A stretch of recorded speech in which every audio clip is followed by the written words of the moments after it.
Hi, and welcome back, guys. So, this is part two of our lesson one, which is consonants. Dito sa part two, medyo mas madami tayong matututunan na importante or a little bit more advanced kung paano natin ginagamit ang mga consonant sounds in English. So, part one is more about parang introduction kung ano yung mga ginagamit natin for having good pronunciation sa ating articulators para mabigkas natin ang mga consonants ng malinaw. Dito sa lesson na to, so sa part 2 is much more advanced yung mga matututunan natin para magkaroon tayo ng mas American na pronunciation. Kung hindi nyo pa napapanood ang part 1, here sa kabila, I'll leave you can click right here para malaman or para mapanood yung video. Ang unang pag-aaralan natin dito sa part 2 ay ang tinatawag nating syllabic consonants.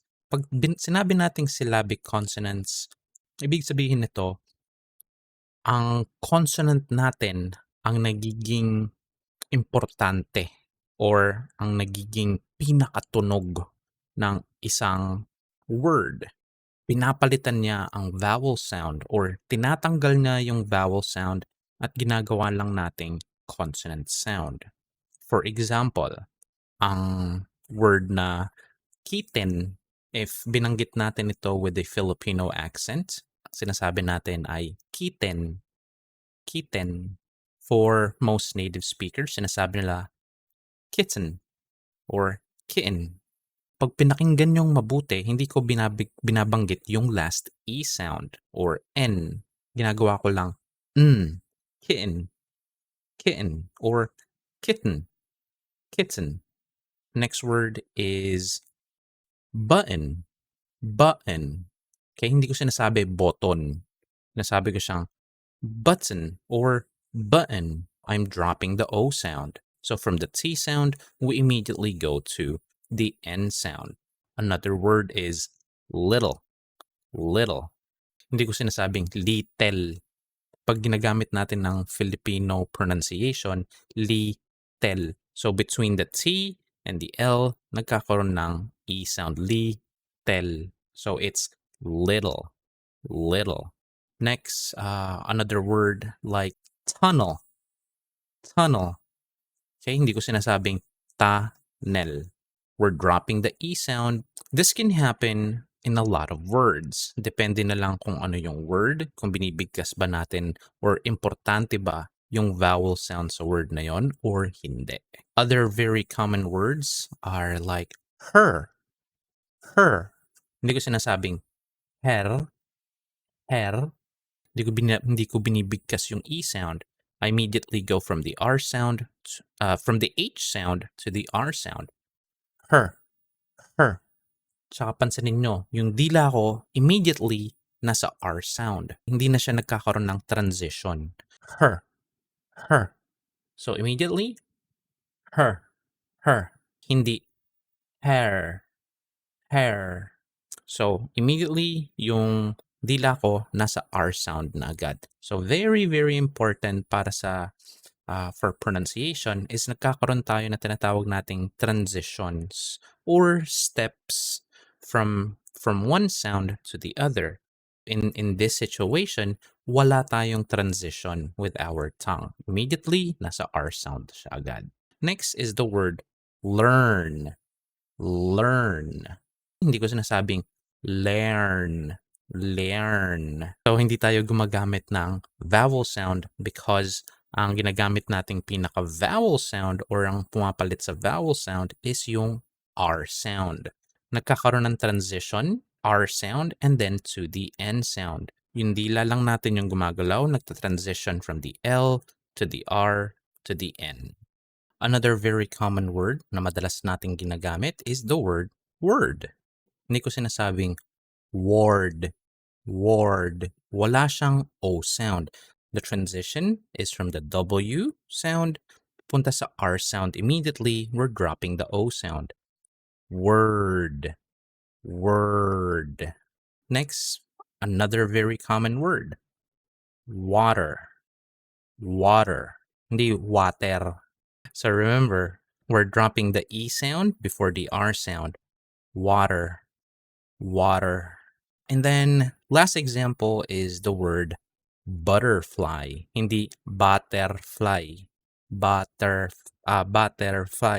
It's butterfly. Butterfly.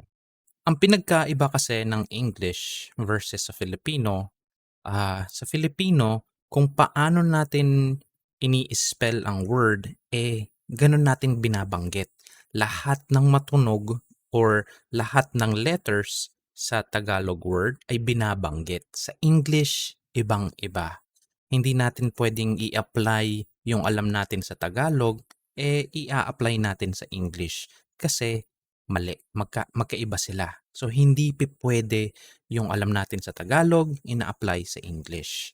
Kasi ito ay magiging very Filipino yung pronunciation natin. Words in English are sometimes very different kung paano siya spelled at kung paano bigkasin or kung paano natin siya i-pronounce. So we cannot apply what we do in our native language to English. Very, very important.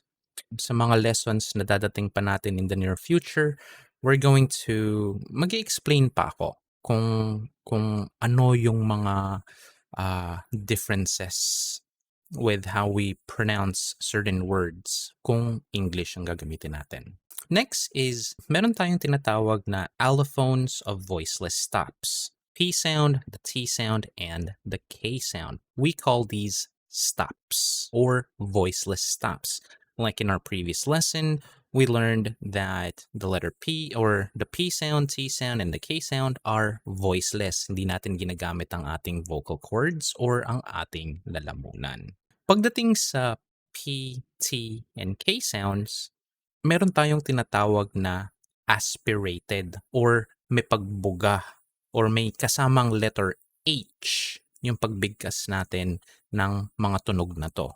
Ito ay nangyayari kung ang P, T, and K sounds ay nasa simula ng word. Okay, so only at the beginning of the word do we apply the voiceless stop or the allophone of voiceless stops. For example, pan, pan. So hindi pan. Okay, nagkakaroon siya ng H sound. Pan, pan. Next word, price, price. Next word, potato, potato. Hindi potato. There's an H sound after the P sound. Potato. Next, appear, appear. After the P sound, nagkakaroon ng exhale for the H sound. Appear. Hindi appear. Appear. Next for the T sound. Table. Table. Table. Table. Next, top. Top. We have the H sound after the T sound. Next, together. Together. So, nagkakaroon ng exhale to give that H sound after the T sound. And finally, attend. Attend. Nagkakaroon ng H sound after the T sound. And then finally, the K sound. Can. Can. Okay, hindi can. Okay, it's can. Can. Next word, kettle. Kettle. Okay, nagkakaroon ng H sound after the K sound. Computer. Computer. Hindi computer. Computer. And then the last word, accuse. Accuse. Nagkakaroon ng H sound after the C sound.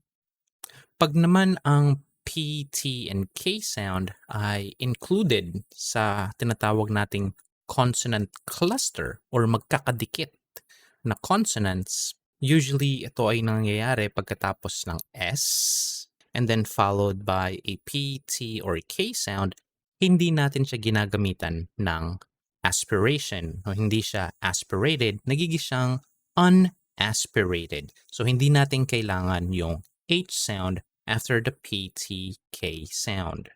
So for example, span, span. Hindi span. So wala yung exaggeration for the H sound. Span, span. Next word, special, special. Hindi special, special. There's no H sound after the P sound. Next word, spring, spring. It's just a very normal P sound. So next is the T sound. Top, top. Hindi top. We don't use yung exhale after the T sound. Next word, staple, staple.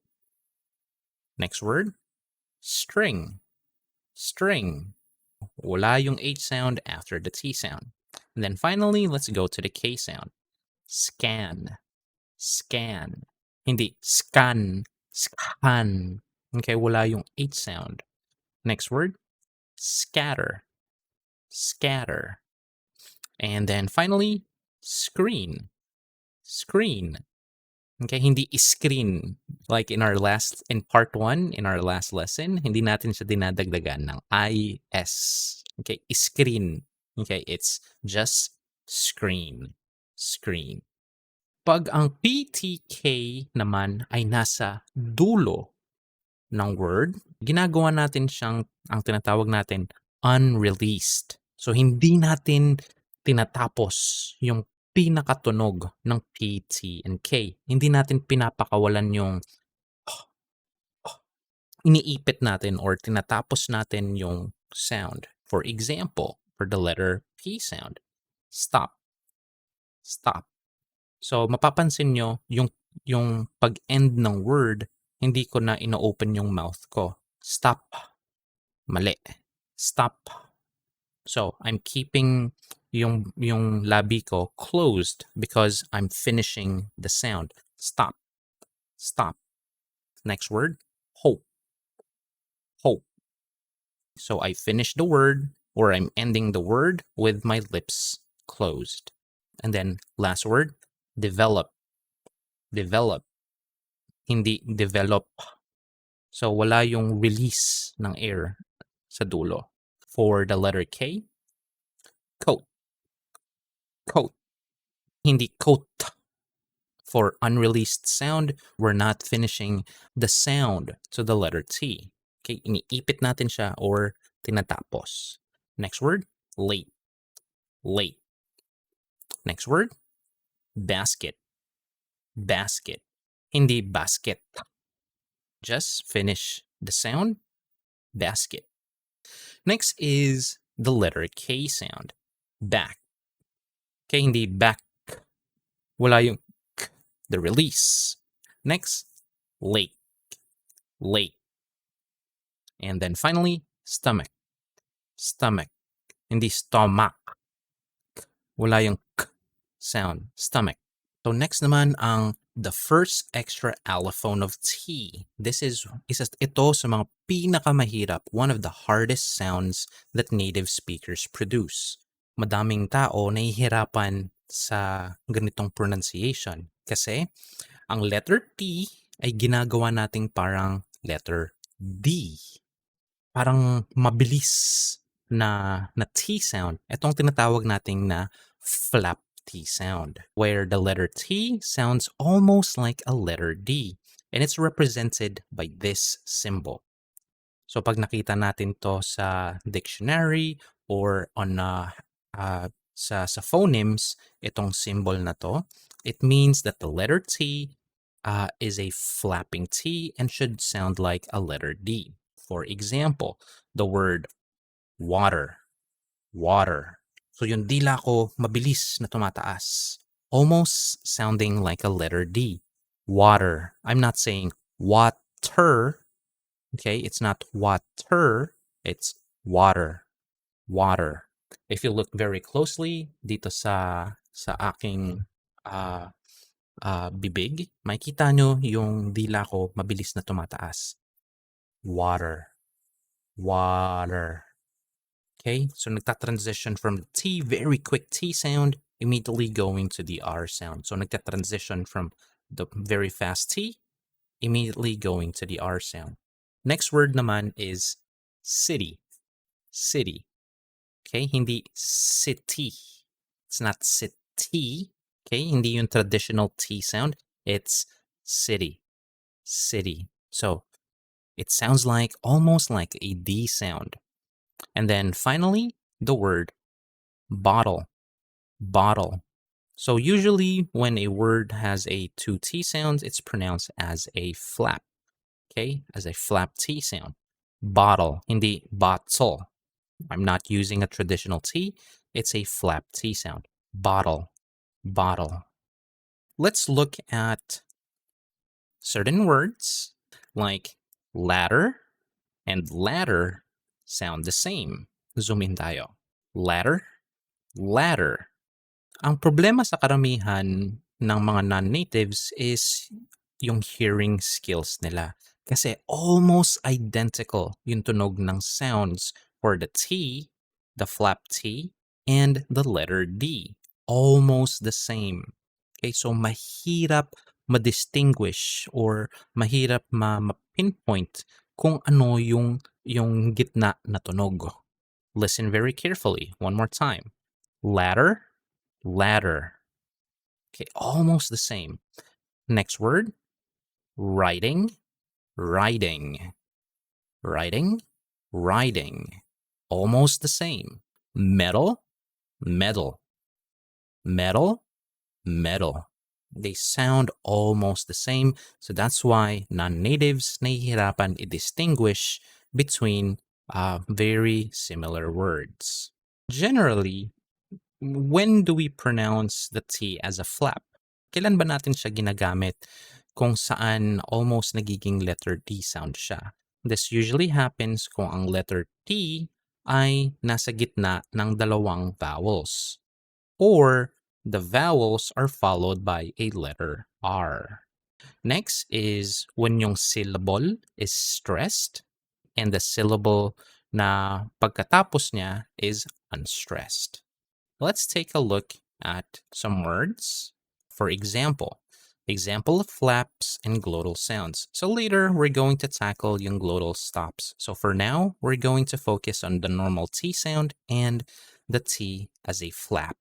For normal T, between, between. So yung T sound, very easy to hear and to distinguish na T sa. I'm pronouncing it with a normal or traditional T sound. Atomic, atomic. 14, 14. Return, return. Paternal, paternal. Master, master. All of these words are using normal T sounds. So next, let's go to the T as a flap. Butter, butter. The technique is mabilis na umaangat yung tongue natin at bumababa. So, nagfa-flap lang siya. Parang hinahampas lang niya yung mabilis na hampas o mabilis na touch doon sa alveolar natin or sa taas ng bunganga. Next word, atom. Atom. Next word, 40. 40. Reticent. Reticent. Pattern. Pattern. Next word, matter. Matter. Let's listen when I use a normal T sound for these words. Butter.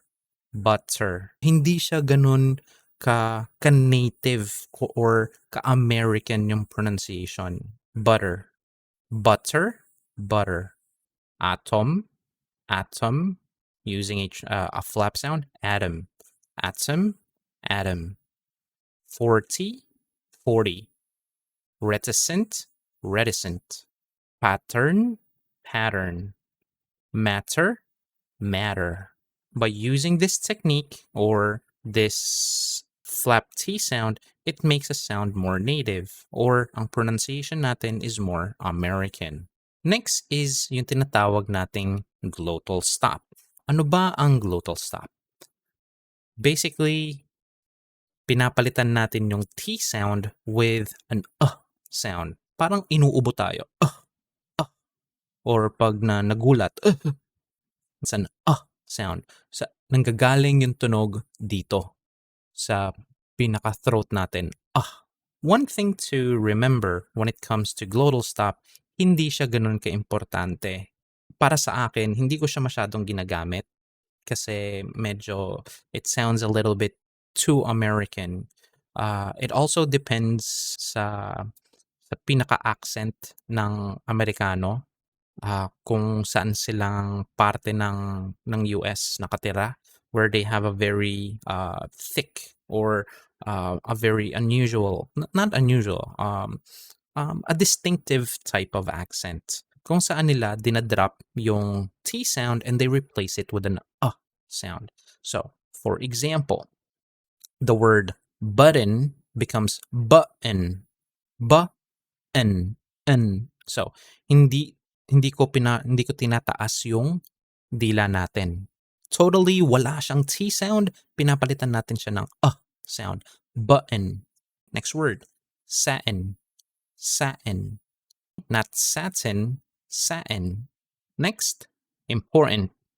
Important. So, int. Important. Important. It's missing that C sound and we replace it with an sound. Next word, retina. Retina. So, re-i-na. Re-i-na. Patent.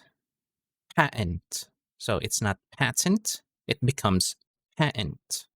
And then finally, the word Manhattan. Manhattan. How do we know if the pronunciation is what we call a glottal stop? We use this symbol. If we see this symbol, it's usually the T sound becomes a glottal stop. But again, it's not important. We can use a normal T sound for these words. Okay lang na gumamit ng T sound kung nakita natin tong symbol na to. We're going to read again using a normal T sound. Button, satin, important, retina, patent, Manhattan.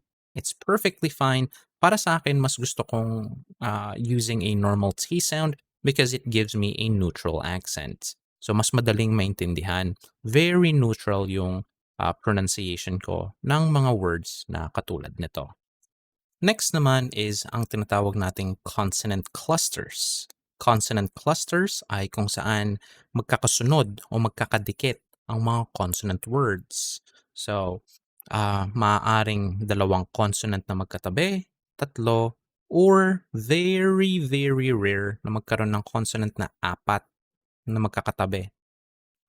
Again, remember, hindi natin binibilang ang consonant letters but the consonant sounds na magkakadikit.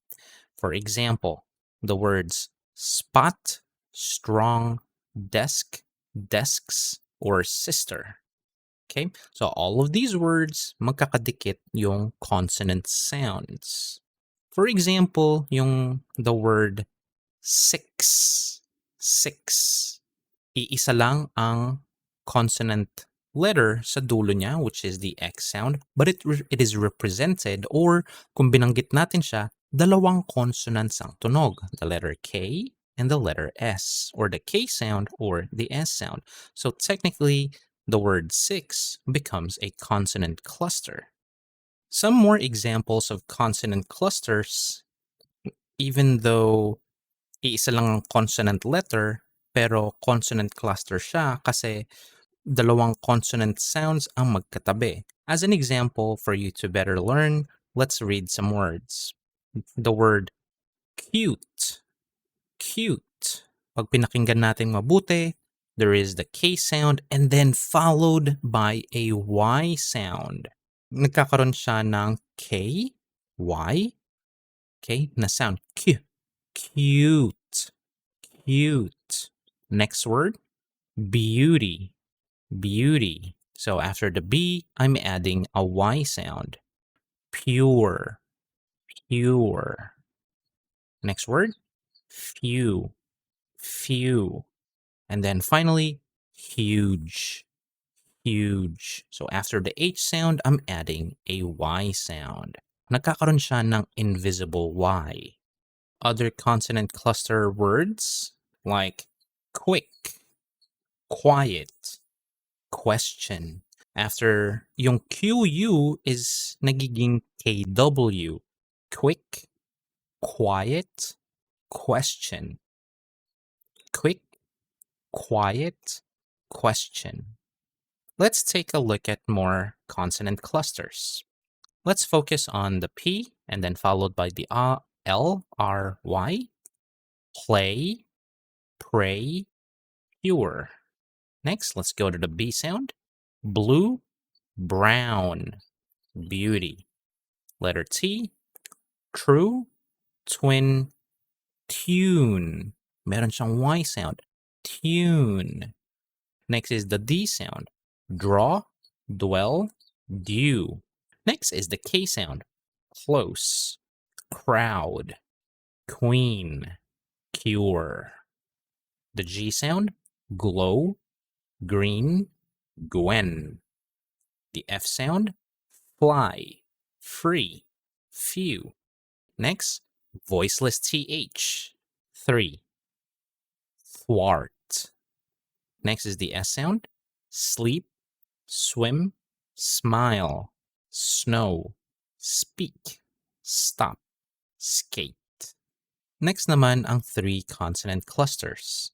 First one, splash, spring, spew, string, stew, stupid. This one, yung ibang tao sinasabing stupid. So walang Y after the T sound. But some do say, yung ibang tao naman, dinadagdagan ng Y sound after the T sound. Stupid. So, subjective. Depende na sa'yo, but both are correct. Next, very difficult word. Sclerosis. Sclerosis. Scrap. Squirrel. Skewer. Meron naman tayong tinatawag na simplification of consonant clusters. Pinapadali natin ang pag-pronounce ng mga words na kung saan sobrang dikit-dikit at napakahirap i-pronounce. So this is a technique. Tests, nagiging tests. Dinadrop natin yung T and S sound. So this is very acceptable. Tests, tests. Asked, asked. Asked, asked. Months, months. So we're dropping the TH sound. Months, kasi ang hirap ng transition eh. From the TH, kasi yung dila natin nasa TH position, and then suddenly, pinapasok natin siya for the S sound. So nagkakaroon ng gulo-gulo. Okay, nagugulo yung pag-pronounce natin because of the transition. So most native speakers drop TH sound and then they just pronounce yung S sound.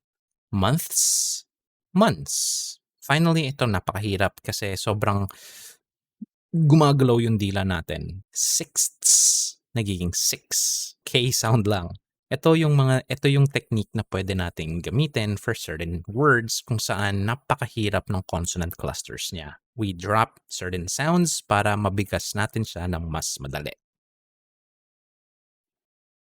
So, that concludes yung lesson natin for consonant sounds.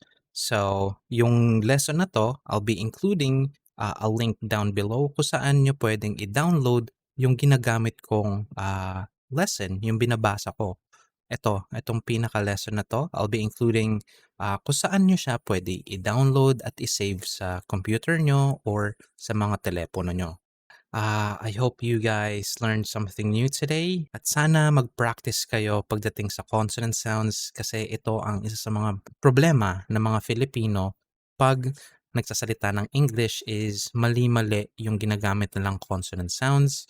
Hopefully, magkaroon kayo ng better pronunciation, mas malinaw, at mas distinguishable or mas madaling maintindihan yung mga consonant sounds natin. Very, very important. On our next lesson naman, we're going to focus a little bit more difficult kasi vowel sounds na yung pag-uusapan natin o ang ating matututunan, which I think mas maraming tao ang hirap pagdating sa vowel sounds. So we're going to be learning that on our next lesson.